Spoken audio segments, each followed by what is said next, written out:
Ya está. Buenos días a todos. Gracias por invitarme y, sobre todo, gracias a vosotros y a vosotras por venir esta mañana. Y, bueno, durante todo el día estaréis aquí. Mi presentación, como ya han anunciado, pues gira en torno al juego de azar, al juego de apuestas, me gusta más llamar, apuestas con dinero en concreto. Y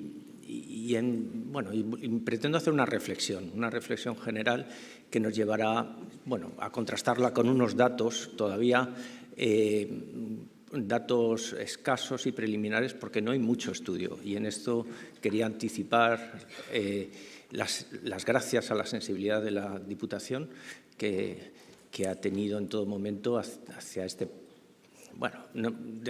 hacia esta conducta que puede llegar a ser problemática. Porque el juego, como otras muchas conductas de riesgo, está entre nosotros desde tiempos inmemoriales y no es mi estilo demonizar nada, pero sí intentaré poner algún acento y trazar alguna línea roja, sobre todo cuando estamos hablando de adolescentes. Bien, entonces este es el juego de apuestas en los adolescentes y nos iremos a la provincia de Alicante en un tránsito nacional e internacional. De manera que sí que quería dejar claro que el juego de apuestas pues, participa bien de las mismas bases neurobiológicas que cualquier otra conducta adictiva, con o sin sustancias. Detectamos unos estímulos a través de nuestra corteza prefrontal y esos estímulos resulta que les damos un valor y le damos un valor, en este caso, pues apetitivo, un valor un mensaje que llega al sistema límbico como algo que nos reporta un refuerzo que hemos aprendido y este refuerzo, como veremos, espero que podamos verlo con los datos más adelante, es un refuerzo que cada vez es más fuerte y, por lo tanto, genera un impulso más potente. De ahí que, como bien todos sabemos, la Asociación Psiquiátrica Americana haya considerado en esta última edición del manual el juego de apuestas como una entidad diagnóstica independiente, propia y a la misma altura que la adicción con sustancias. Entonces, lo que ocurre es que se nos dispara, algunos más, otros menos, pero se nos dispara un impulso en un área del placer, que es el núcleo accumbens, y esto, bueno, pues si tenemos la suficiente capacidad inhibitoria, pues la controlamos, y si no la tenemos, pues estamos a merced de nuestro circuito del placer, ¿no? Y lo que venimos llamando, lo que tradicionalmente se ha llamado como falta de control de impulsos y desde la última edición se llama adicción. Entonces, bueno, pues quería dejar claro de qué estamos hablando. A partir de ahí, todo cabe. Podemos discutirlo, pero bueno, esto funciona así, igual que funciona cualquier otra adicción. Entonces, pues la gente lo sabe. Y los que se dedican a esto lo saben. Y la prueba está en el gran negocio que se genera alrededor de una conducta legal, pero podría ser no legal, o bueno, esto ya lo abriremos en la tanda de debate. Pero lo que vemos aquí es que la evolución que tiene la facturación, la torta de negocio en el juego de azar, bueno, pues está creciendo a un ritmo. Es que los datos están hasta junio del 2016, pero si hacemos una proyección grosera de multiplicar por 2, no exactamente, y redondear a la baja, vemos como el crecimiento es muy similar al que tenía la burbuja inmobiliaria en los años 2005-2008, en plena locura de burbuja, es decir, al 33% anual, o lo que es lo mismo, se ha duplicado en 3 años.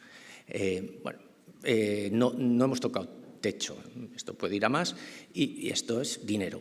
Lo que vemos aquí es dinero, es negocio, y sabemos que el negocio mueve muchas voluntades y no sabemos dónde nos lleva. Pero bueno, sabemos dónde nos ha llevado hasta ahora, pero en el futuro, pues, entonces, intentaré articular el discurso a través de una visión económica que, al fin y al cabo, es juego de apuestas. Como no puede ser de otra manera, el reflejo de jugadores activos, según la Dirección de Ordenación del Juego, es paralelo a la misma gráfica. Es decir, lo que ocurre es que cada vez hay más jugadores. Y bueno, pues esto es así, más jugadores, más facturación. Bien, estos son los números, ¿no?, de las cifras de los juegos de apuesta en España. Si ya hurgamos un poco más, me estoy haciendo referencias a informes publicados por la Dirección General del Juego, que digamos que es la voz oficial, la que monitoriza el proceso de juego en España. Si hurgamos un poco más, tenemos la posibilidad de clasificar a los jugadores, aquellos que no juegan nunca, aquellos que juegan un poco, aquellos que juegan a un nivel ya más experimental o incluso en riesgo con problemas o adicción. Entonces, lo curioso, y por no salirnos del tema de la adolescencia, lo curioso es que si miramos cuándo comienzan a jugar, vemos que a mayor problemática, un inicio menor, o sea, un inicio más joven. Bueno, esto es lo que dicen los libros, pero aquí están los datos. Lo que estamos viendo es que los jugadores patológicos, los que ya tienen un juego clínicamente preocupante, empiezan a jugar, casi la mitad de ellos empiezan a jugar antes de los 18 años.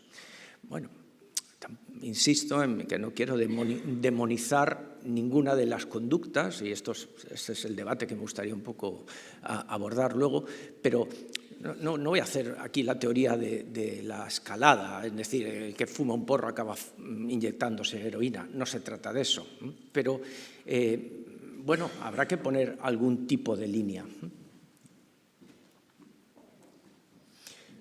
Bien, simplemente haceros ver cómo en las clasificaciones intermedias no es tan constante el crecimiento, pero si comprobamos en los que nunca han jugado, los que juegan, digamos, responsablemente, este es el eslogan, juego responsable, y frente a los que juegan patológicamente, bueno, pues se ve claramente el inicio.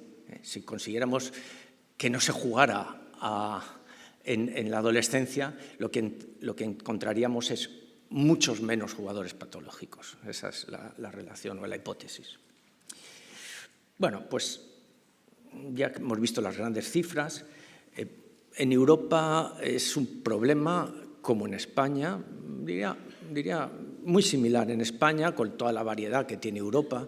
Y tanto es así que, bueno, existe, los que conocéis el SPAD, es una monitorización del consumo de drogas en estudiantes de 15 años, solamente de 15 años.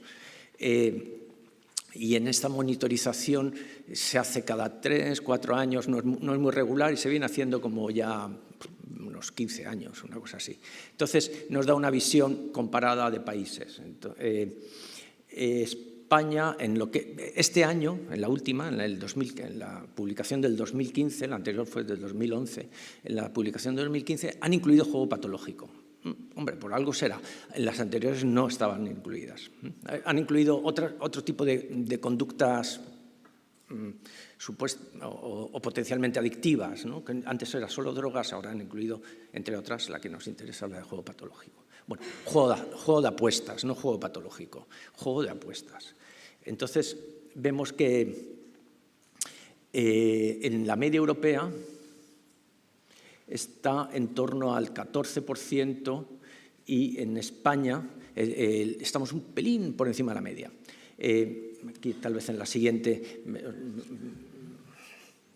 más o menos, a ver, ¿esto apunta? Sí. La media europea estaría... Sí, no se ve bien. Bueno, la media europea estaría más o menos ahí y estamos en un juego, ellos hacen una pregunta, la han diseñado ellos y la pregunta es si ha jugado alguna vez en los últimos 12 meses y el 16% de los chavales de 15 años españoles responde que sí. Si luego preguntas si ha jugado más de 2 veces al mes y el 6% responde que sí, es el juego frecuente. Ellos no entran, en este estudio no entran en la definición de juego problemático o juego de riesgo, que son definiciones que veremos luego más adelante. Pero bueno, esto es lo que hay, ¿no? Entonces, esto del mal de muchos, consuelo de tontos, no deberíamos seguir esa heurística aquí. En España son muy pocos los estudios. En la presentación nos han referido al estudio de Valencia. Fue un informe que no se ha publicado en revistas científicas. Aquí son los que se han publicado en revistas científicas. Es decir, y son 3, 2 en Galicia y 1 en Asturias. Esperamos que el cuarto sea en Alicante, porque tenemos, que lo contaré a continuación, tenemos un estudio que yo creo que metodológicamente pues, podrá darnos unas ideas bastante ciertas de lo que tenemos. Entonces, ellos utilizan un cuestionario breve de juego patológico, de juego problemático, se divide entre juego de riesgo y juego problemático, ¿no? Y bueno, pues podemos ver que en una muestra a 1000 kilómetros de aquí, con lo cual habría que ver si esto es representativo con nosotros, pero están en torno al 4 o 5%, hay cierta variabilidad en el momento de medida, pero bueno, ahí están, ¿no? En lo que es juego problemático. La prevalencia, que solamente la tenemos con el grupo de Asturias de conductas adictivas de la Universidad de Oviedo, Alba González, la prevalencia indica si ha jugado alguna vez, y te dice que sí, que los chavales han jugado, son edades de educación secundaria, ¿no? Entonces, estamos hablando hasta 18 años, exactamente ahora no recuerdo, creo que era de 15 a 18 años en el grupo de Asturias. Te dice que sí, que el 34% lo ha hecho.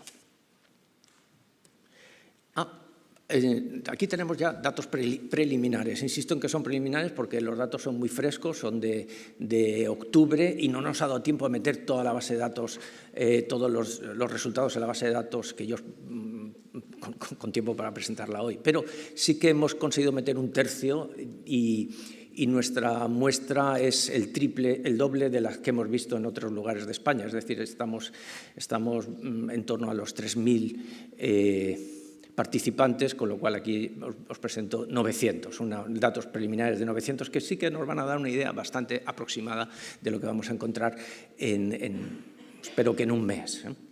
Entonces, si lo vemos por edades o por cursos, vemos claramente cómo la distribución de nunca juega o hemos definido 3 categorías de juego, es decir, aquellos que alguna vez han jugado, sobre todo a juegos no demasiado implicados, es decir, no se han sentado en una timba de póker o no se han metido en un casino a jugar estos no, pero bueno, pues que han hecho apuestas deportivas sobre todo, ¿no?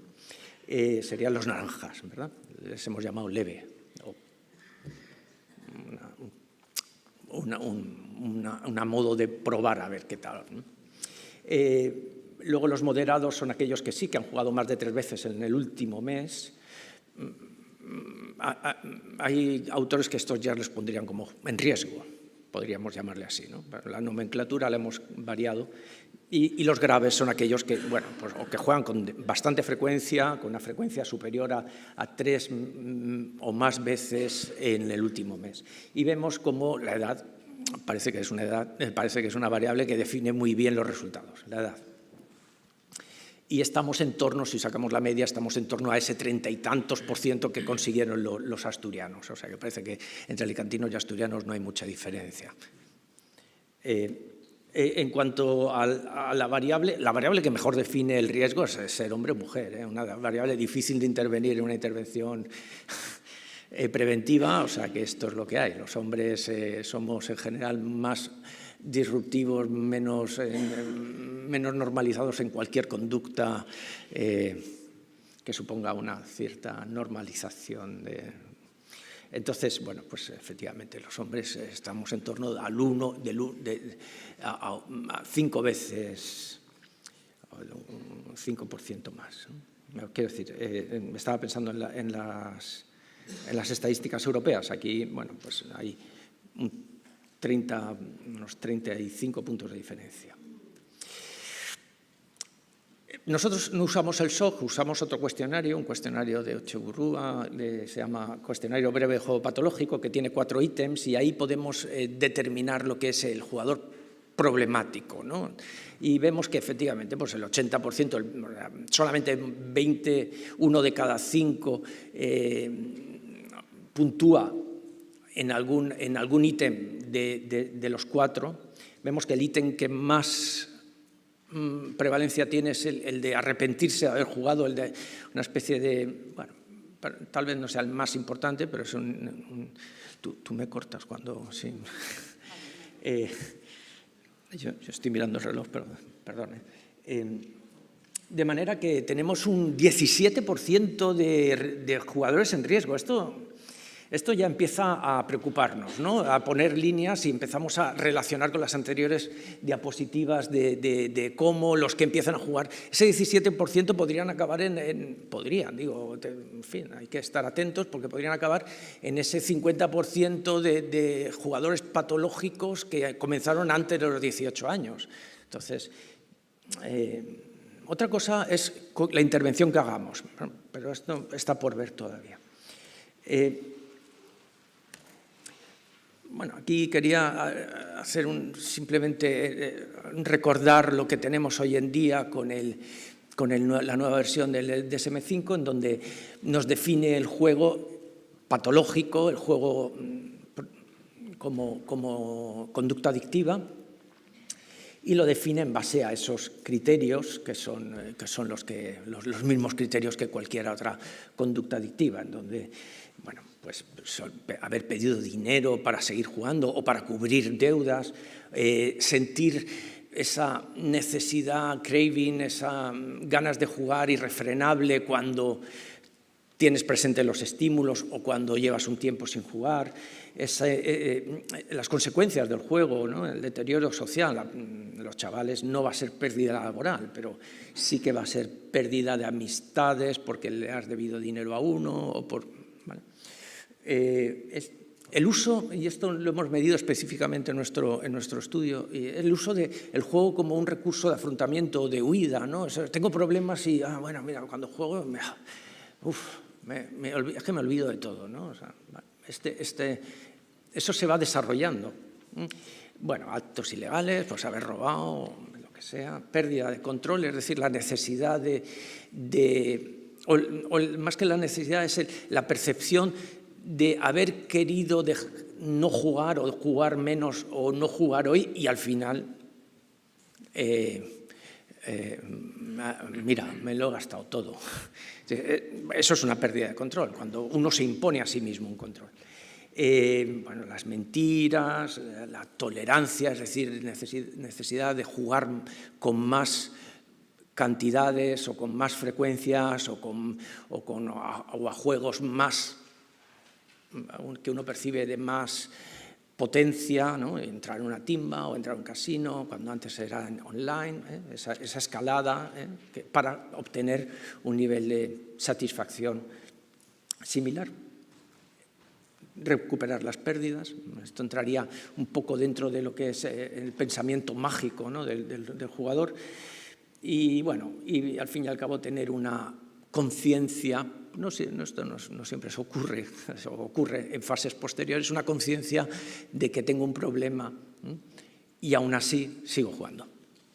Esa preocupación. Bueno, pues el DSM-5 define que con 5 criterios o con más de 5 criterios cumplidos tendríamos un jugador adicto. Bien, lo que nos interesa no era tanto describir la situación, que es lo que hemos hecho hasta ahora, sino preparar una intervención. Algo que si en la investigación, al menos en España, la prevalencia, los estudios de epidemiología son escasos, imaginaos las intervenciones, son todavía más escasas. Bueno, quiero decir, si estamos intentando hablar de intervenciones evaluadas o de intervenciones con cierto soporte metodológico, Hombre, claro que hay charlas y no estoy nada en contra de las charlas, pero bueno, nadie sabe exactamente qué impacto tiene una charla, ¿no? Pero entonces, para ello necesitábamos saber por qué se empieza. Bueno, no voy a hacer aquí una clase, pero obviamente sabemos todos que el individuo por sí solo tiene unas características personales que nosotros hemos identificado en nuestra investigación como básicamente como las dos clásicas, impulsividad y búsqueda de sensaciones como características de personalidad individuales. No lo vamos a hacer en este estudio, o al menos no está previsto, pero no estamos exentos de tentación de medir niveles hormonales o incluso hacer algún mapeado biológico que también nos daría algún perfil no determinante, pero un perfil interesante a nivel individual, ¿no? Pero bien, saltando en la esfera del individuo, tenemos nuestra primera agente de socialización, que es la familia, que genera unos modelos y una interacción con el resto que veremos a continuación. Otras áreas que hemos medido es la incorporación en la escuela o cómo uno se siente no solamente en la escuela, sino en su trayectoria de hacerse adulto, ¿no? En donde la escuela forma parte de ella y uno, pues, bueno, sería un poco largo, pero el área de la escuela la hemos medido y, por supuesto, la presión social, porque es un clásico y probablemente es uno de los que mejor explica como factor inmediato cualquier conducta de riesgo. Y, por último, o por primero, esto no va por orden, pero nos interesa también una visión más macrosocial, que sería, pues, un poco lo que os enseña, o sea, el gran negocio y cómo el gran negocio facilita la accesibilidad, facilita la visibilidad, en fin, esto voy a desarrollarlo. Entonces, con este esquema, que no es otro que este esquema, es decir, aquí estaría estructurado lo mismo que he dicho de otra manera, aumentamos lo que es el riesgo, el jugador en riesgo o la intención de jugar que nos deriva al juego. Al fin y al cabo tenemos la familia, la presión de grupo y la presión macrocultural o presión mediática como grandes áreas. Y todas ellas influyen obviamente en el juego, pero influyen a través de moderar o de impactar en variables intermedias, como por ejemplo la percepción normativa. Es decir, si yo veo mucho juego, que lo veo, cuando lo preguntamos la gente lo ve, esto es normal. Entendemos la normalidad como algo estadísticamente probable y decimos, pues sí, pues mira, es que fíjate, pues si salen las películas y todo el mundo lo hace, si es que, ¿vale? Hay una percepción a través de los medios de cierta normalidad. Entonces, esto, bueno, pues hay intereses que tienen algo que decir en ello. Por supuesto, la accesibilidad, es decir, ya se preocupan, ¿no?, de decirte cómo tienes, o sea, se anuncian cómo tienes que acceder al juego. Y esto, la presión mediática, pues hemos medido la presión mediática, aunque en un modelo explicativo habría que hacer referencia a estas variables moderadoras. Y, por supuesto, la percepción del riesgo, ¿no?, en el sentido en que, bueno, pues si te lo ponen como que siempre ganas, porque esto es lo que dicen, literalmente, premios para todos, o vivir es jugar, bueno, en fin, los publicistas en esto son muy hábiles, ¿sí? Cuando hablamos de los amigos, pues nos pasa lo mismo, ¿no? Tenemos a un entorno mucho más directo, que no me lo tienen que contar, yo lo veo y veo que efectivamente pues, oye, los colegas juegan. Hay una percepción normativa a un entorno menor. Por supuesto, cuando veo que mis colegas han ganado, tal, aunque bueno, las pérdidas siempre son pequeñas y prolongadas en el tiempo, ¿no? Entonces, y más a estas edades, donde no hay grandes pérdidas. Uno habrá perdido, bueno, sí, yo llevo perdiendo 20 euros al mes. Bueno, no pasa nada. Pero eso no es apreciable desde un punto de vista consciente. Lo que es muy saliente es cuando mi colega ha ganado 1.000 euros esta semana. Eso es importante. Pero nadie se para hacer el cálculo de cuánto hemos perdido todos. Hemos perdido aquí 50.000 euros, pero él, eso es lo de menos. Él ha ganado 1.000 euros. Entonces, esta percepción del riesgo y, por supuesto, la accesibilidad. O sea, la presión de grupo y la accesibilidad es difícil de diferenciar en cualquier conducta, porque si tus amigos saben cómo acceder, te pasan ese conocimiento, con lo cual todo ello nos lleva a modelos o bien directos, al fin y al cabo crear un modelo. Bueno, la familia la he dejado aparte porque sería hacerlo muy largo, pero nos lleva a generar modelos desde cada uno de estas áreas y todo nos lleva a una influencia. Habría que explicar qué parte es la que más afecta o la que mejor explica, o cuáles son las que mejor explican la conducta final de juego. Y sobre eso estamos trabajando y diseñando una intervención.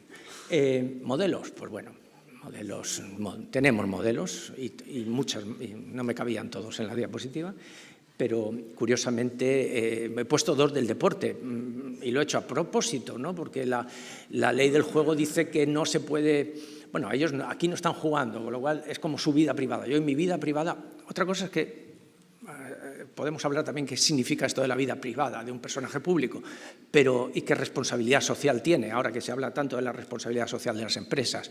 Señores, estos son empresas. Aquí tenemos 2 empresas que facturan mucho más que la media de cualquier empresa española. Entonces, otra cosa es que tengan nombre y apellido, pero me da igual, son empresas. Entonces, bueno, esto sería. Saben lo que hacen, quiero decir, habéis visto el crecimiento de la facturación. Si vemos, más adelante veremos el crecimiento de la inversión en publicidad.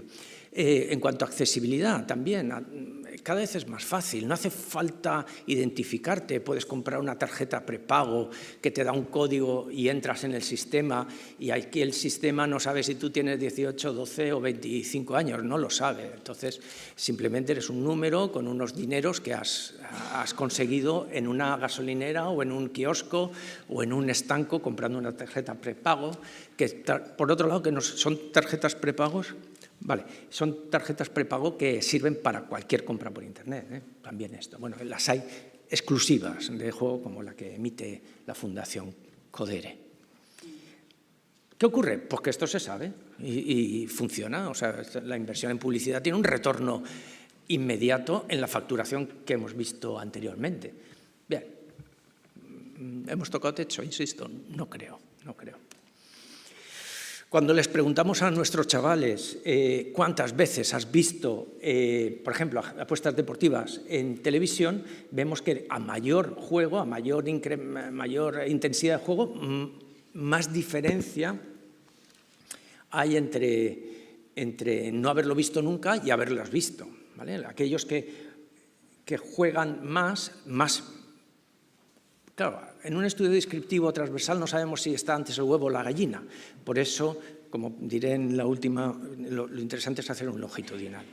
Pero sabemos que los que juegan más ven más juego por ahí. Ven más en la calle, en este caso, ven más juego en televisión. Lo mismo en Internet. Exactamente lo mismo en Internet. Es decir, hay una diferencia de 10 puntos porcentuales entre los que no juegan. En los que juegan entre no ver y ver, es decir, muchos más ven las banners, pop-ups, entran por todos lados, ¿no? Por los correos electrónicos, por cualquier red social. ¿Vale? Nos interesaba también ver otras de los factores de riesgo que como es la percepción de la legalidad. No solamente saber si es legal o no es legal, porque todos los chavales saben que jugar a menores de 18 años es ilegal, pero otra cosa ya es la percepción de la aplicación de esa legalidad. A mí qué más me da que sea legal o es ilegal si no me pillan, y si me pillan no pasa nada. Entonces, lo de legalidad es una ley que hay en un papel escrito. La legalidad o la llevas a la calle o es papel mojado, y ellos lo saben. Entonces, vemos, por ejemplo, que aquellos que nunca han jugado, pues tienen y en las primeras... Por eso no me gusta demonizar, porque tampoco hay problema, encontramos grandes problemas en los inicios, pero cuando ya hay una evolución, vemos como la percepción de la legalidad cae, ¿no? Sería aquel bloque de allá frente a los bloques de la izquierda. Lo mismo en la norma social, es decir, a menor puntuación, mayor riesgo. Esto es lo que estamos viendo. Y bueno, estamos diseñando este modelo predictivo para en líneas de futuro, con esto acabo. Bueno, este sería un poco la idea del longitudinal. Lo que hemos visto hoy ha sido octubre del 2016, bueno, una muestra de ellos, pero se haría un seguimiento, porque lo que nos interesa saber es qué fue antes, el huevo o la gallina. Y para ello hemos empezado a medir con edades con muy poco impacto de juego. Estamos en 14 años, aunque ya hemos encontrado juego en ellos, pero esperamos encontrar que aquellos que puntúan alto los factores de riesgo vayan a desarrollar con mayor probabilidad un juego más intenso. Es decir, el año que viene o en un longitudinal clásico. Esta es la línea de tiempo. Y en un siguiente estudio, en el seguimiento tal y como nos han presentado anteriormente, bueno, pues intentamos diseñar una intervención y evaluar la intervención. Básicamente esto es, y lo hacemos en un consorcio donde está en los siguientes años, está Vida Libre y Fundación AEPA. Yo creo que esto era todo, no sé si me ajusto al tiempo.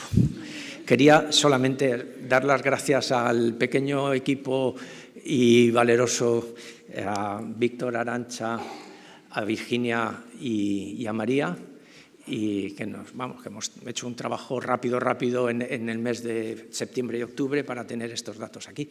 Y gracias a la Diputación y a todos vosotros. Gracias.